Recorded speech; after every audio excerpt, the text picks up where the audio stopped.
Sir ITI क्या है?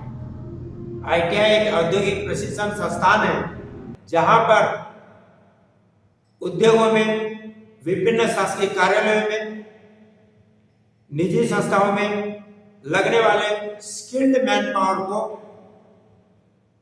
प्रदान करता है। सर आईटीआई करने के बाद बाजार में बहुत सारे लोग बेरोजगार दिख रहे हैं, क्या कारण है? आईटीआई करने के बाद किसी को भी बेरोजगार रहने की जरूरत नहीं है। अगर वो बेरोजगार है तो उसके पीछे मुख्य कारण है, पहला, उसने ऐसे आईटीआई से ट्रेनिंग कंप्लीट की है जहां अच्छे नॉलेजेबल टीचिंग स्टाफ नहीं थे, अच्छे टूल्स, इक्विपमेंट, मशीनरी ये उपलब्ध नहीं थे, तो उसकी प्रॉपर ट्रेनिंग होगी ही नहीं, उसकी स्किलिंग प्रॉपर नहीं होगी तो उसे रोजगार कौन देगा।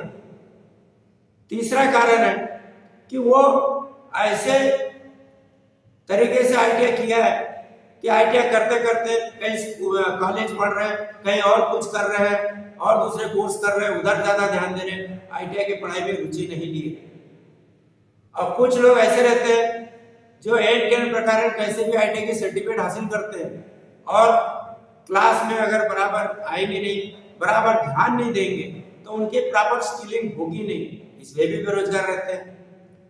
तीसरा कारण है कि वो ऐसे आईटीआई में पहुंच गए जहां पर प्रॉपर वे में क्लास लगाते ही नहीं। तरह से बहुत सारे आईटीआई मिलेंगे निजी आईटीआई में भी कि जो प्रॉपर वे में क्लास नहीं लगाते। शासकीय आईटीआई में भी मोटी मोटी तनख्वाह मिलती है, टीचर को लाख रुपए के आसपास तनख्वाह मिलती है, लेकिन वो दिल लगा के पढ़ाते नहीं है, जिसके कारण से बच्चे कमजोर रह जाते हैं। तो इस बात का विशेष ध्यान रखना चाहिए। सर आईटीआई पास होने के बाद कितने रुपए की जॉब मिल जाती है? आईटीआई पास करने के बाद कम से कम 2.5 लाख रुपया सालाना की नौकरी मिल जानी चाहिए, अगर उसने प्रॉपर वे में स्किलिंग की है तो। अन्यथा अगर उसकी स्किलिंग कमजोर है तो आज हम देख रहे हैं देश भर में कि चाहे शासकीय आईटीआई चाहे प्राइवेट आईटीआई के बच्चे हो, वो 10,000 रुपये महीने के आसपास ही में अटक जाता है, उसके आगे बढ़ नहीं पाते। अगर प्रॉपर स्किलिंग हुई है तो उसे कोई भी हंसते हुए 20,000 से 25,000 रुपये महीने में काम दे ही देते हैं। इसलिए प्रॉपर स्किलिंग महत्वपूर्ण है। और अगर वो गवर्नमेंट जॉब में जाते हैं या और कई अच्छे अच्छे संस्थानों में जाते हैं जहाँ कॉम्पिटिटिव एग्जाम के मार्फत उनका सिलेक्शन होता है, उसके लिए मेहनत करनी पड़ेगी, तैयारी करनी पड़ेगी। तो जैसे इसरो है, डीआरडीओ है, भेल है और बहुत सारे शासकीय संस्थान है, रेलवे है, इनमें अगर बेहतरीन ढंग से काम कर सकता है, जैसे मेट्रो है, तो उसे 60,000 से 70,000 रुपया से लेकर 1 लाख रुपए महीने तक की जॉब मिल जाती है। ये उस पर निर्भर करता है कि वो कितनी लगन और मेहनत से अपने आप को स्किलिंग में डेवलप करता है। सर आईटीआई पूर्ण होने के बाद तत्काल क्या करना चाहिए? आईटीआई पूर्ण होने के बाद तत्काल उसे कहीं न कहीं जॉब कर लेनी चाहिए।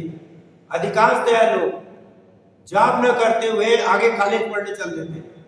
अगर वह कॉलेज पढ़ेगा तो इधर आईटीआई ये टेक्निकल ज्ञान है, ये दिमाग में बैठता बड़े मुश्किल से, उतरता बहुत तेजी से। और अगर वो आईटीआई करने के बाद कॉलेज पढ़ने जाएगा, निश्चित रूप से वो सब भूल जाएगा, बाद में वो आगे किसी काम का नहीं रहेगा, वो आईटीआई करना उसके लिए व्यर्थ हो गया। इसलिए तुरंत जॉब सिक्योर करो, उसके बाद में प्राइवेट कैंडिडेट के रूप में आप बैठकर चाहो जितना करना है उतना आप करो ना। डिग्री लेने से कोई रोक थोड़ी रहा है। आप किसी भी उम्र के पड़ाव में कहीं से भी आप प्राइवेट कैंडिडेट के रूप में बैठ के अपनी डिग्री हासिल कर सकते हो, कोई रोका नहीं, लेकिन पहले जॉब तो हो जाए और जो ज्ञान आपने हासिल किया उसको इम्प्लीमेंट करो, ये पहले जरूरी होता है। सर आईटीआई के बाद अप्रेंटिसशिप करना चाहिए? आईटीआई करने के बाद में निश्चित रूप से अप्रेंटिसशिप करना चाहिए, क्योंकि अगर 3 साल के भीतर अप्रेंटिसशिप नहीं किया आपने तो फिर दोबारा आपको चांस नहीं मिलेगा। अप्रेंटिसशिप करने का फायदा यह है कि वो ऑन पेरोल ट्रेनिंग कर रहा है, और लेकिन उसमें एक चीज का सावधानी बरतनी पड़ेगी कि आप कहां से कर रहे हो। जहां पर 15,000, 20,000, 25,000, 27,000, 28,000 रुपया महीना देने वाले बहुत सारे संस्थान हैं जो अप्रेंटिसशिप करा रहे हैं। वहां से करिए। अप्रेंटिसशिप करने के बाद कम से कम 3,000 रुपये महीना आपका ऐसे ही पड़ जाता है। तो उस बात का विशेष ध्यान रखना है। ऐसे कचरा जगह से करके कोई फायदा नहीं, लेकिन अप्रेंटिसशिप कर लेने से आपका आगे का भविष्य सुरक्षित हो जाता है। सर आईटीआई प्रमाण पत्र डिप्लोमा के बराबर है? आईटीआई का उद्देश्य ही पूरा अलग है। उसके स्किल मैन पावर पैदा करना मेन काम है, तो उसके बराबर वाली बात नहीं। आज बी करके या पॉली करके लोग बेरोजगार घूम रहे हैं। क्यों घूम रहे हैं? क्योंकि उनके पास में स्किलिंग नहीं है, प्रैक्टिकल ज्ञान है ही नहीं। सिर्फ उन्होंने ब्लैक बोर्ड टीचिंग की है, थ्योरेटिकल ज्ञान है। आज इंडस्ट्री में थ्योरेटिकल ज्ञान की कोई वैल्यू नहीं है। आज उसको सबसे ज्यादा प्रैक्टिकल की जरूरत है। करने वाला आदमी, काम करने वाला चाहिए, सिर्फ कागजों पर साइन करने वाला नहीं चाहिए। तो इसलिए वो लोग बेरोजगार रहते हैं और इसकी दुनिया पूरी अलग है आईटीआई की। सर आईटीआई में कौन सी विषय ट्रेड सबसे महत्वपूर्ण एवं बेहतरीन उत्कृष्ट है? आईटीआई में वैसे तो लगभग 150 से अधिक ट्रेड चलते हैं, किंतु आप जिस क्षेत्र में, उस क्षेत्र में किसकी डिमांड है ये विशेष रूप से ध्यान रखना पड़ेगा। और वो सोचकर मार्केट में किसकी ज्यादा डिमांड है वो देखकर उसके हिसाब से ट्रेनिंग करना चाहिए। लेकिन सबसे ज्यादा डिमांड में जो सदाबहार है वो है इलेक्ट्रीशियन, फिटर। जब तक संसार में बिजली है इनका कभी अकाल नहीं पड़ेगा। उसी प्रकार से फिटर का भी मैकेनिकल ब्रांच है, उसके काम की कोई कमी नहीं है, बहुत काम है, बशर्ते सब में उसने प्रॉपर वे में ट्रेनिंग लिया हो। मैं जिस ग्रुप से जुड़ा हूँ उस ग्रुप के बच्चे इलेक्ट्रीशियन के 100 हार्स पावर तक की फर्स्ट ईयर में पढ़ने वाले बच्चे इलेक्ट्रीशियन के 100 हार्स पावर तक की मोटर की रिवाइंडिंग कर चुके हैं। तो वो कहाँ बेरोजगार रहेगा? अपना स्वयं का उद्यम स्थापित कर लेगा या और कोई काम कर लेगा। बी क्लास कंट्राक्टर लाइसेंस बना के करोड़ों रुपए का सरकारी ठेका ले सकता है, अपने खुद का अपना उद्यम स्थापित कर सकता है। तो प्रॉपर में ट्रेनिंग लेना चाहिए। तीसरा है computer operator and programming assistant. ये कंप्यूटर युग है, लेकिन सिर्फ सिलेबस तक सीमित रहने से नहीं होगा। कोपा करने वालों को साथ साथ और भी दूसरे कोर्स, मार्केट की जो डिमांड है उसको ध्यान देना पड़ेगा। कोपा के सिलेबस में टेली पैकेज है, लेकिन इस टेली पैकेज को अगर ढंग से करते हैं तो बिलिंग के जरूरत हर जगह है, अकाउंटिंग की जरूरत हर दुकान में, हर संस्थान में, तो काम तो आराम से मिल जाएगा। उसी को ढंग से कर ले। उसे वेब डिजाइनिंग के भी चैप्टर है, लेकिन उसको डीप में जाके वेब डिजाइनिंग कर ले तो वो भी कभी बेरोजगार नहीं रहेगा। उसी से जुड़ा हुआ है डिजिटल मार्केटिंग, डिजाइनिंग, उसको भी कर ले साथ में। तो ये सब करना चाहिए और ऐसे जगह प्रवेश लीजिए जहां पर ये सब कराने की क्षमता रखते हो, और जो करा दे सिर्फ ऐसा नहीं कि सिलेबस पूरा कर दे, इसमें भी उनकी मास्टरी बना दे बच्चों की। कैसे बेरोजगार रहेंगे? चौथा है स्टेनोग्राफर एंड सेक्रेटरियल असिस्टेंट। देखिए उसके नाम में ही है स्टेनोग्राफर एंड सेक्रेटरियल असिस्टेंट, सचिवालय सहायक। तो वो लोग भी बेरोजगार नहीं रहते कभी, उनकी भी बहुत ज्यादा डिमांड है। जितनी न्यूज चैनल चल रही है, जितने आपके विधानसभा, लोकसभा, हर मंत्री के पास, हर उच्च अधिकारी के पास, कलेक्टर के पास इनकी जरूरत है और वो चाहिए ही। तो ये तुरंत इनको भी लग जाती है नौकरी, लेकिन ईमानदारी से करना चाहिए। देखिए आप किसी कलेक्टर का पीए बन रहे हैं, किसी मंत्री का पीए बन रहे हैं, तो ये नहीं है कि स्टेनोग्राफर का हमने सिर्फ कोर्स कंप्लीट कर लिए, सिलेबस कंप्लीट कर लिए, पास कर लिए।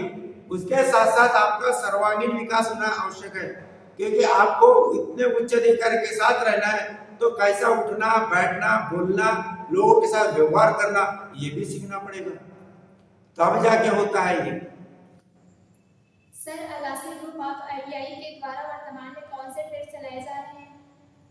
आगासी ग्रुप ऑफ आईटीआई में वर्तमान में इलेक्ट्रीशियन, फिटर ये 2 वर्ष के है, और कंप्यूटर का कोपा और स्टेनोग्राफर सेक्रेटरी असिस्टेंट ये 1 वर्ष के। सभी ट्रेड में 10th पास होना चाहिए, एडमिशन हो जाएगा। उसके बाद 11वीं 12वीं करने की जरूरत नहीं है, 10वीं पास करके आईटीआई करिए।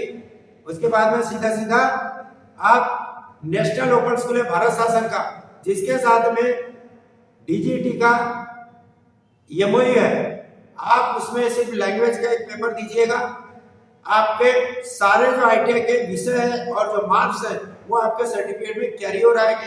वो क्या आएंगे, मतलब आप 12 ITI के जितने विषय उसके साथ आप 12 में पास कर रहे हैं, तो दोनों एक साथ हो रहे हैं, तो आपके लिए तो फायदेमंद है, तो वो करना चाहिए। सर आगासी ग्रुप ऑफ ITI में क्या विशेष सुविधा है जो अन्य के पास नहीं है? आगासी ग्रुप ऑफ ITI के पास जो सुविधा है वो अभी वर्तमान में सेंट्रल गवर्नमेंट, स्टेट गवर्नमेंट या प्राइवेट ITI किसी के पास नहीं है। हमने बहुत लंबे समय से इस चीज को देखा। आज गवर्नमेंट CTI पास टीचिंग स्टाफ को रखने कहती है। हम पिछले कई सालों से देख रहे हैं टीचिंग स्टाफ को। अभी मैंने पिछले जनवरी से लेकर अप्रैल तक मैंने बहुत सारे टीचिंग स्टाफ का CTI पास आउट का पूरे देश भर से आए कंटेंट निकाला था, उनका इंटरव्यू लिया, लेकिन मुझे एक भी ऐसा कैंडिडेट मिला जो प्रैक्टिकली मजबूत हो। हमने इसीलिए क्या किया, एक सॉफ्टवेयर तैयार करवाया इंग्लैंड बेस्ड कंपनी से। वो सॉफ्टवेयर बेस्ड पढ़ाई होने से और वो सॉफ्टवेयर इंटरनेशनल लेवल का है, इसमें किसी चीज की कमी नहीं रह जाती। सिर्फ सिलेबस का हर पहलू को, हर चीज को छुआ गया है। जैसे सभी ट्रेड का सॉफ्टवेयर है, सभी विषयों का है, जैसा trade theory, trade practical, engineering drawing, engineering mathematics यानी WCS, एम्प्लॉयमेंट स्किल, सबके सॉफ्टवेयर में पढ़ाई होती है। इसमें 2D 3D वीडियो है, तो उसके साथ जब पढ़ाते हैं तो होता क्या है, एक्चुअल में टीचर के पास अगर नॉलेज नहीं है तो वो शॉर्टकट मारता है या लड़कों को डंडी मार के पढ़ाई कराता है, जिसके कारण उनमें वो क्षमता उत्पन्न नहीं हो पाती। इसलिए हमने क्या किया कि सॉफ्टवेयर बेस्ड पढ़ाई करा, तो इसमें कोई चीज छूटेगी नहीं, कंप्लीट उसको ट्रेनिंग होगी और बेहतरीन ढंग से ट्रेनिंग होगी। और ये कैलिफोर्निया USA से 86 इंच के ViewSonic के स्मार्ट क्लासेस लगवाए, जिसमें ये पूरे सॉफ्टवेयर बेस्ड पढ़ाई होती है। हमारे यहाँ रोबोट टीचर भी आ गए जो वर्तमान टीचरों को रिप्लेस करने की क्षमता रखते हैं, तो उससे भी पढ़ाई होगी, तो हमारा बच्चा हमेशा सबसे आगे रहता है। एक और चीज हम कर रहे हैं जो पिछले 25 वर्षों से करते आ रहे हैं, वो है कि ऑन जॉब ट्रेनिंग। ट्रेनिंग करते समय साल में एक बार 1 महीने से लेकर 3 महीने के लिए हम उनको ट्रेनिंग के लिए भेजते हैं। बाकी का उनका सिलेबस हम बहुत पहले समाप्त कर देते हैं। 1 साल का सिलेबस हम करीब 7 से 8 महीने में समाप्त कर देते हैं। हम छुट्टी देते ही नहीं, कोई त्योहार की छुट्टी नहीं, कोई लंबी छुट्टी नहीं, कोई कुछ नहीं, लगातार क्लास चलते रहते। सिर्फ संडे की छुट्टी पर देते हैं, अगर जरूरत महसूस हुई तब संडे को भी बुलाते हैं, ताकि उनका सिलेबस कंप्लीट हो जाए। और फिर उनको भेजते हैं, जैसे कोपा स्टेनो के बच्चे विभिन्न शासकीय कार्यालयों में भेजते हैं। आखिर जॉब में जाएगा तो कहाँ जाएगा, वहीं तो जाएगा। तो वो वहां जब जाता है तो वास्तविक जीवन में क्या काम होता है उन कार्यालयों में, कैसा काम होता है, ये सब चीज का उसको नॉलेज मिलता है। फिर वहां के अधिकारी भी उसको जज करते हैं कि इसके काम करने में कितनी रुचि है, ये काम में सीखने की उसमें कितनी ललक है, और ये ओबीडिएंट है कि नहीं, काम के प्रति वफादारी के सारे उसके गुणों को परखा जाता है। जब वहां वैकेंसी निकलेगी, जब वो बच्चा वहां जाएगा तो अधिकारी जो पहले से उसको जानता है तो उसको निश्चित रूप से मौका पहले देता है। और यही वजह है कि आज ITI के बेस पर जितने लोग गवर्नमेंट जॉब में जाते हैं उसमें 80% आगासी ग्रुप ऑफ ITI के बच्चे सिलेक्ट होते हैं, और बाकी 20% में पूरे प्राइवेट ITI, गवर्नमेंट ITI रहते हैं। उसका मुख्य कारण यह ऑन जॉब ट्रेनिंग का बहुत बड़ा फायदा है। इलेक्ट्रीशियन फिटर के बच्चों को भी हम इलेक्ट्रिसिटी बोर्ड में या बड़े बड़े जो इंडस्ट्री है उनमें भेजते हैं, वहां भी 1 महीने से लेकर 3 महीने तक वो काम करेगा, तो उसको सारी चीज मालूम हो जाती है, वहां वास्तविक क्या होता है, सिलेबस कहाँ है और हम वास्तविक जीवन में क्या कर रहे हैं, ये सब सीखने मिलता है, जिससे कारण से उनमें किसी प्रकार की कोई कमी नहीं रहती और उनको हाथों हाथ ले लेते हैं। यही वजह है कि आज आगाशय ग्रुप ऑफ ITI के बच्चों को एवरेज 20,000 रुपये महीने में लोकल इंडस्ट्री ले रही है, जबकि गवर्नमेंट प्राइवेट ITI के बच्चे आज के तारीख में 10,000 रुपए के लिए तरस रहे हैं। तो ये फर्क है आगाशय ग्रुप ऑफ ITI में और अन्य ITI में। Thank you very much.